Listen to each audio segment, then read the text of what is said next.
দিয়ে ইয়াক কাটি টুচেও কৰিম। লাচিত, মোক বাধা নিদিব স্বৰ্গদেউ। ইয়াক মই লাচিত, আপুনি পাহৰি গৈছে নেকি? আপুনি স্বৰ্গদেউৰ সন্মুখত এনে ব্যৱহাৰ কৰিবলৈ ক'ত সাহস পালে? আপোনাৰ এনে ব্যৱহাৰে স্বৰ্গদেউ আৰু ৰাজসভাক চূড়ান্ত অপমান কৰিছে। আপুনি একো নামাতিব ৰাজমন্ত্ৰী ডাঙৰীয়া।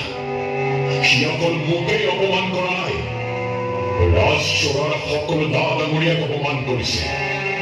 আনকি সকলোৰে শ্ৰেষ্ঠ পূজনীয় স্বৰ্গদেউক অপমান কৰিছে।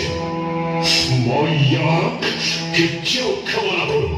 কিন্তু তুমি জানানে, তোমাৰ এই ব্যৱহাৰৰ বাবে তুমি প্ৰাণ হেৰুৱাব পাৰা। জাতিৰ স্বাভিমান, স্বৰ্গদেউৰ সন্মান ৰক্ষাৰ বাবে যদি জীৱন সমৰ্পণ কৰিব লাগে, সেয়াও কৰিম। দেশৰ হকে মৰিবলৈ ভয় নাই স্বৰ্গদেউৰ ঈশ্বৰ। ধন্য লাচিত, ধন্য। তোমাৰ দৰে স্বাভিমানী অসমীয়া যুৱক আমাৰ প্ৰয়োজন। তাক যাবলৈ দিয়া হওক। লাচিত, সি মোৰ নিৰ্দেশতে কাৰ্য কৰিছিল। স্বৰ্গদেউ ঈশ্বৰ, কিয় এনে নিৰ্দেশ দিলে? লাচিত, মই তোমাৰ আত্মসন্মান পৰীক্ষা কৰি চাইছিলো। তুমি উত্তীৰ্ণ হৈছা। আত্মসন্মান নাথাকিলে বাকী সকলো থাকিও একো লাভ নাই। শত্ৰুৰ লগত আপোচ নকৰিবৰ বাবে এই গুণৰ প্ৰয়োজন।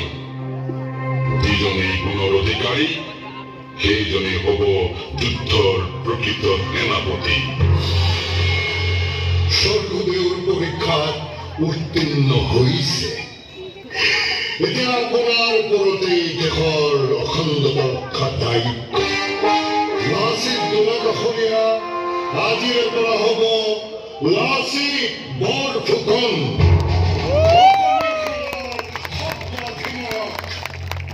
সেনাপতি আৰু নামনি অসমৰ শাসনকৰ্তা।